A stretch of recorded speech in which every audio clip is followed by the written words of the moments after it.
আমার পিছনের পাহাড় আর সামনে সাগর দেখে নিশ্চয়ই বুঝতে পারছেন আমি এখন কোথায়। ফাইনালি গাইস, আমি এখন ইনানি। ইনানি জায়গাটি ন্যাচারালি অনেক সুন্দর। এখানে এসে যে জিনিসটি সবচেয়ে বেশি উপভোগ করতে পারবেন সেটি হচ্ছে এখানকার সাগরের হাওয়া আর এখানকার ভিউগুলা। এত সুন্দর একটি জায়গা হওয়ার পরেও এখানে যে টুরিস্ট কম, বিষয়টা অন্যরকম লেগেছে। আর আমি বর্তমানে যে জায়গাটিতে আসি সেটি হচ্ছে ইনানি থেকে আরেকটু দূরে।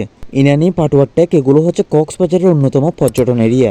কলাতলি থেকে ইনানির দূরত্বটা বেশি হওয়ার কারণে এখানে টুরিস্টরা কম আসে। পাড় দিয়ে হাঁটতে হাঁটতে এক ঝালমুড়িওয়ালা মামাকে দেখতে পেলাম, তার থেকে কিছু ঝালমুড়ি নিলাম।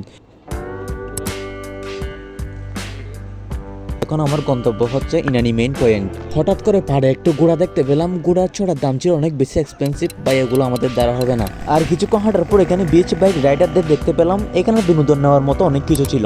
আর কিছুক্ষণ হাঁটার পর দেখলাম সূর্য ডুবো ডুবো অবস্থায়। এজন্য লোকে বলে মজার সময়গুলো খুব তাড়াতাড়ি চলে যায়। বেশি দেরি না করে আমি গাড়িতে উঠে গেলাম, কারণ সন্ধ্যা হয়ে যাচ্ছে। এখন আমি নৌবাহিনীতে একটা ব্রিজ আছে ইনানির মধ্যে, সেটা দেখতে যাব। দেখি সন্ধ্যার আগে যাওয়া যায় কিনা। কিন্তু দুর্ভাগ্য হচ্ছে আমি সন্ধ্যার আগে সেই ব্রিজটিতে পৌঁছাতে পারিনি এবং আমি একটি পাশের বিচে নেমে গেলাম।